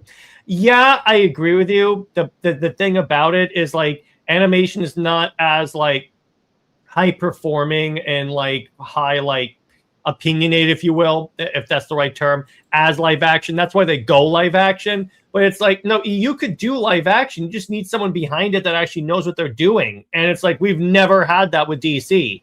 Never. Exactly. Live action is more global than animation, and animation takes like 2 or 3 years, for the whole process. At least with movies, and especially if you do have your, shit together, then it only takes about, I would say, uh, the way it seems, Marvel is having, a 3 movies in 1 year. They have their Avengers movies, obviously in December and everything like that. Whether it is back to back within, those within 2 years, or they have it every other year or something like that. That is how, live action and that is works, and that's how live action, how within live action, Marvel has kept up with so much momentum for close to 20 years. Yes, they did kind of fumble in their phase, what, 5 or so, but this phase, beginning phase, it seems like they are understanding, the concept that they want. They're done with the multiverse, apparently, and they are just focusing on their core characters that people love, people recognize, and while also slowly in um, having connections with the lesser characters. And that's the thing that DC has to have. They have to have their core characters first, and then you integrate the, lesser known, not the lesser knowns, and then go to your big characters. That's just not how that goes. And especially because Warner Brothers and um, their investors, of course, and probably Paramount too. Um, they want a Justice League movie. Mhm. So, I mean, you don't have long, especially the fact that, again, Spider-Man, he two over 2 billion. Um, Avengers Doomsday, it seems to be like they're projecting to where it opens up to be around that as well. So yeah, with you need a Justice League movie ASAP. So I don't think that I think that Gunn will probably rush it after Man of Tomorrow, but yeah, If he's still around after Man of Tomorrow, because in all likelihood, here's the thing: Man of Tomorrow is the Justice League movie, and here's the thing, Britt. It's like, okay, so it's like, yes, they need a Justice League movie, but who would they put on their Justice League that's established? Because so far, all they have is the Justice Gang, Superman, Supergirl, John Stewart, yes, admittedly, but it's like Weasel and just random ass characters. for marketing purposes, that would not work. So they have to have. I mean, Man Tomorrow, with all of this hush hushness, I would think that he will probably have, the more recognizable characters to have the actual Justice League for the actual Justice League movie. But the problem is, this is James Gunn, so that's the problem. And by Britt, what you're saying is the logical way of thinking about this, that there should be Batman, Superman, Wonder Woman, The Flash, Green Lantern. That should be the permanent movie Justice League. You have to have these characters if you're going to have a Justice League. But the problem is, you put people like James Gunn in charge, who admittedly likes to promote the lesser known characters. That's totally fine, as you even said. But it's like, the problem is, you have those characters should the D-list characters cannot get projects until until each of the main major hitters are established. I'm sorry, that's just the way running a studio works. But the problem is, even if you go back, Britt, to the original announcement of the DCU, the one where Gunn laid out his slate, all of it is constantly him going, my favorite run, my favorite, I like this. Damian Wayne is my favorite Robin. All of it is mine, not like, essentially not like, what's the word? Not like, it's not like what the audience necessarily needs right now. It's more like, no, I like it, so we're doing it now.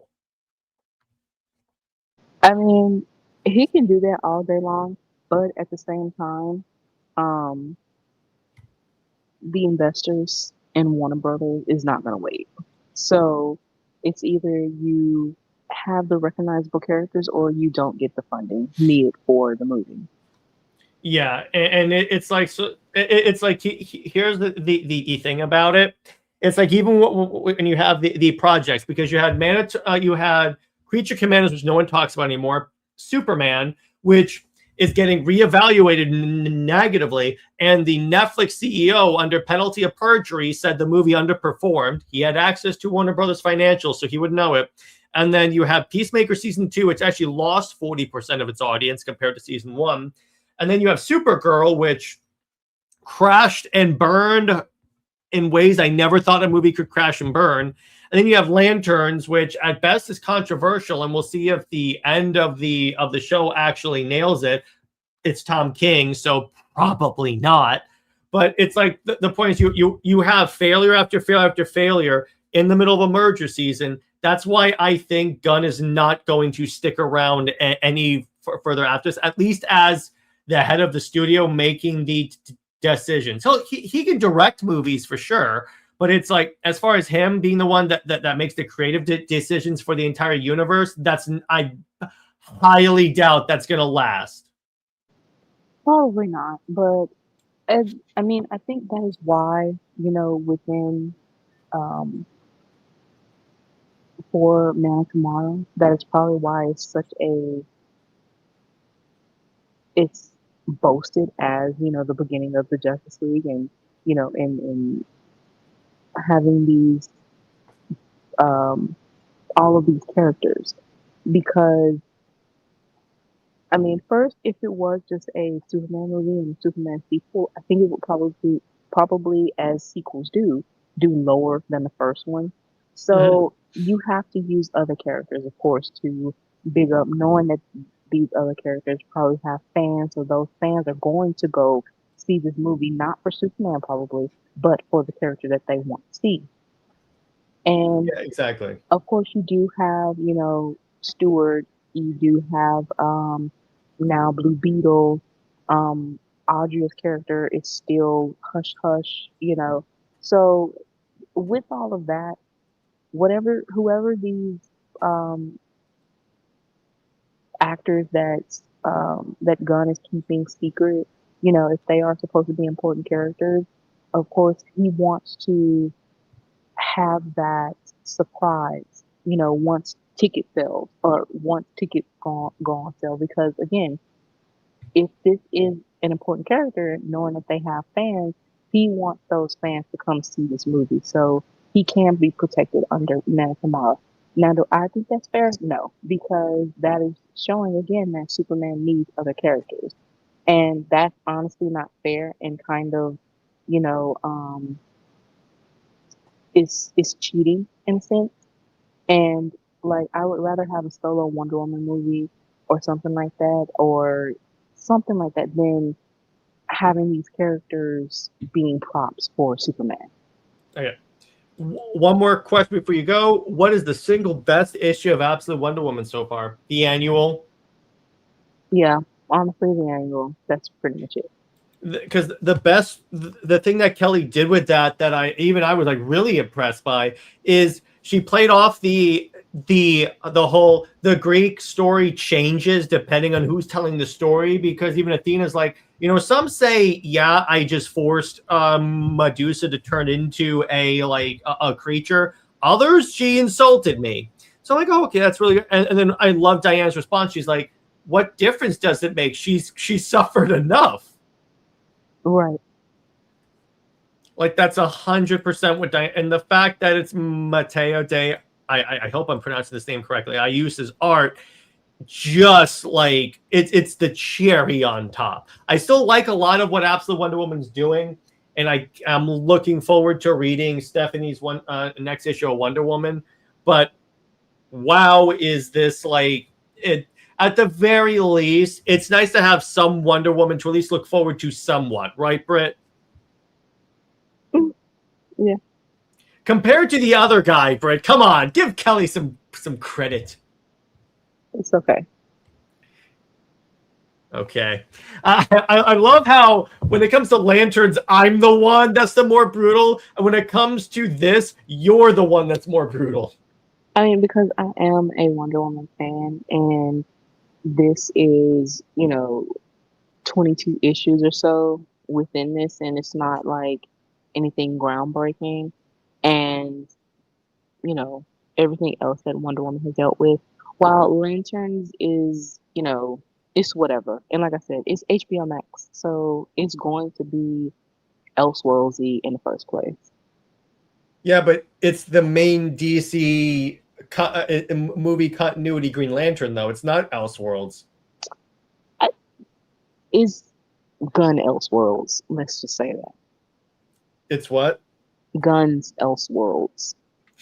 Yeah. I actually have one more question. So what do you think about the rumors that Snyder's coming back to do Dark Knight Returns?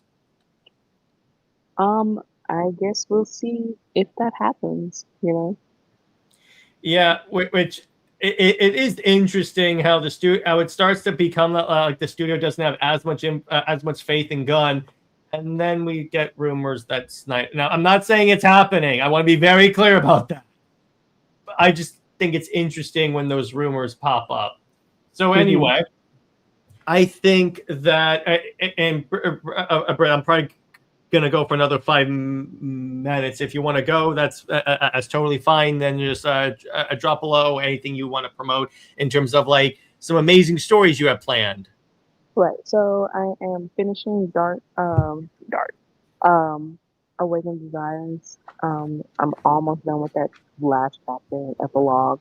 I have more Wonder Woman threads that I will be posting on Twitter. I'm still trying to balance some personal things with creating my Substack and also just getting to other stories. So yeah, I'm doing kind of like a paragraph at a time, but it will get done. And um, yeah, as far as threads and everything, I'm just re-editing the ones that I've already posted and putting them on my new Twitter page. Um, and also little things for Wonder Woman, of course. I look forward to see what will happen with the DCU as far as Wonder Woman. There are whispers of her casting, so maybe we will get something. Um, it is a shame that Paradise Lost is lost. Um, Mhm. but it is what Called it it. is. Of course, it was already in the making anyway because it, I mean that was just something that if you were to have, already the casting of um Hippolyta and everything like that, but you need to have Diana first, and that's just not something that you could do just yet. Um, yeah, so that's all. Hell yeah. But oh yes, and be sure to support Wonder Woman 36. We'll talk about that on next week. It's just I didn't get a chance to pick it up, and then yeah, we'll be talking about that. Let's hope this one stays in the top 50, and then let's hope that Tom King totally craps the bed, which, let's be honest, he does that a lot. But yeah, if you have to go, I will see you around. Talk to y'all later. See ya. But yeah, so any final questions you guys have, go ahead and drop them in the chat, and I will answer them before I go as well.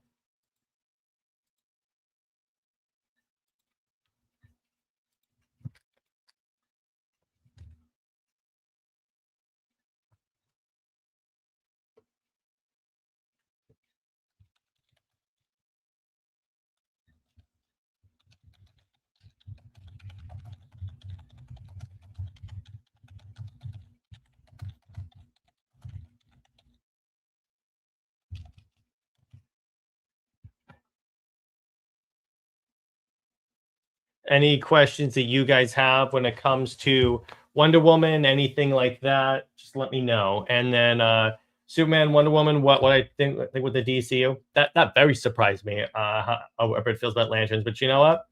She's allowed to have her opinion. She is awesome like that.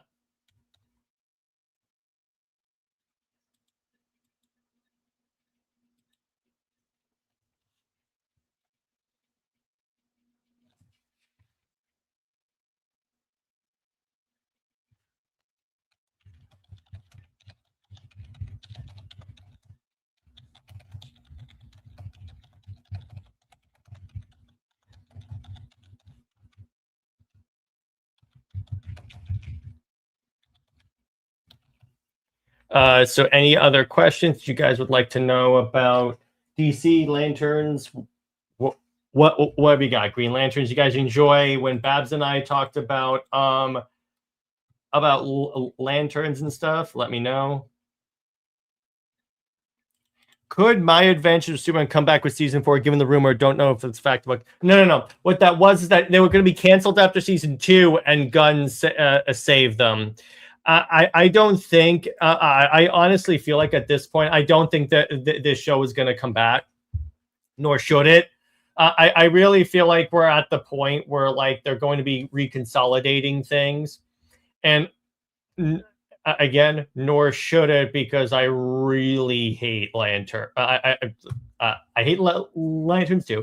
I really hate My Adventure with Superman because it's contributed to Superman having this himbo like reputation, and it's really, really cringe.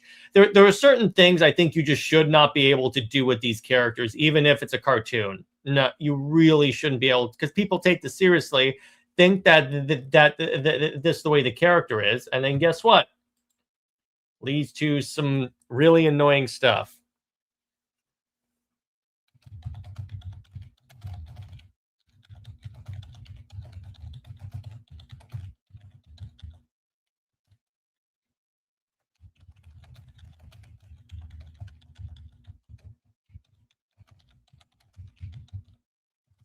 Like I said, it tried too much to be anime without us.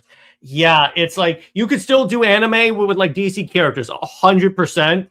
There are many great fan animation that do that, but the problem is it took the wrong lessons from anime, and then it started. I blame that show for the whole Kryptonians are evil BS.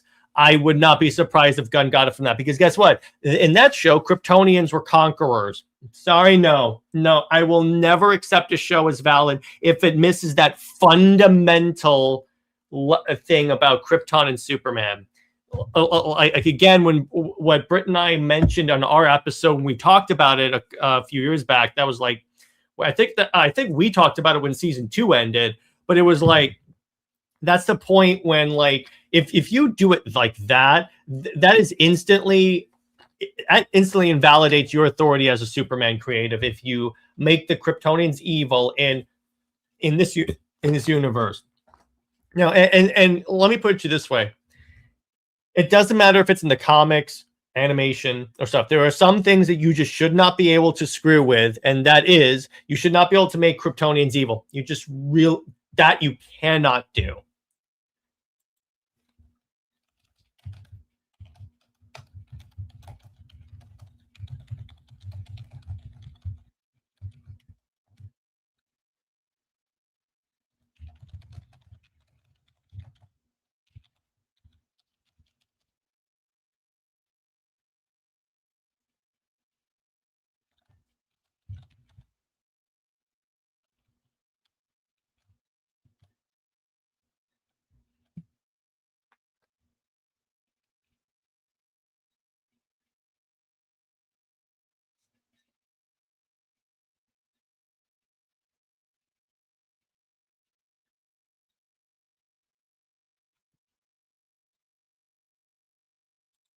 It was like when I'm watching this show, I'm like, what are you guys doing with this with this thing? I'm just like, when are we going to get to the point when we can say this is a shit depiction of this character? It should not continue. And when people say, "Oh, it had its best views ever," yeah, but do we have any? Let me put it this way. I don't think it was this bad. Let me be clear. I'm just using this as an easy to grasp example. If a show gets 1 view and then it goes to getting 10 views, yeah, it had the best views ever, but it still got only 10 people watching it. Again, for those that are going to take this out of context, I'm not saying that it only got 10 views. All I am saying, I was just using that as an example, as like a small scale example, so you guys can understand basically what I'm thinking here. The way I'm like, I'm thinking about this. But anyway, it's like, yeah, but it's like, it's one of those things where it's like the amount of like really weird fan art and stuff that you see about the show. It's like, it's one of those things. And then it's like, I watch it. So it's like, I can't even count how many times I kept trying to start season 3. And it's like I start watching the episode, and then Jimmy Olsen speaks. Then I realize I really hate the way this show depicts Superman, Lois, the worst Lois of all time. That says a lot. The worst Kara, the worst Jimmy. I absolutely abhor these versions of these characters, and I keep trying to watch it, and it's like I just can't. I just keep going to it. And I'm like, oh my gosh, what is going on here?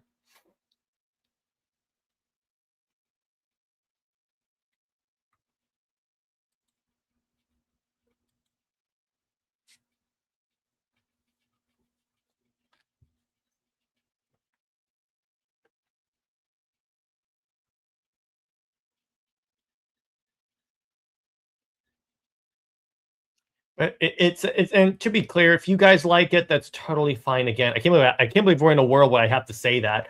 But if you guys like it, that's totally fine. I'm just saying why I really hate that show and will not be sad that it's canceled, because it really, it's not a good depiction of Superman. It really, really is. And the more you do it, the more I watch it, the more it also does not make sense. So I'm like, no, it really is like, it's one of those shows that like I remember. It's like, if you guys go to Taladia's channel, please do. He's awesome.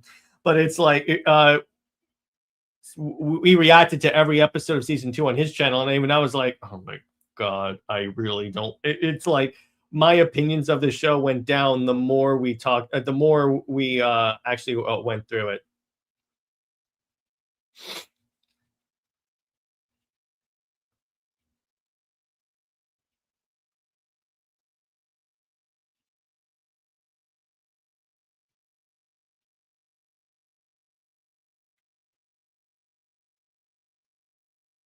Yeah. So final questions. Sorry, Luffy. It's all good, bro. Watch the replay. Definitely watch the replay. And it's like life is really crazy. That's why we've been very like inconsistent with these episodes, but we're gonna keep pumping them out.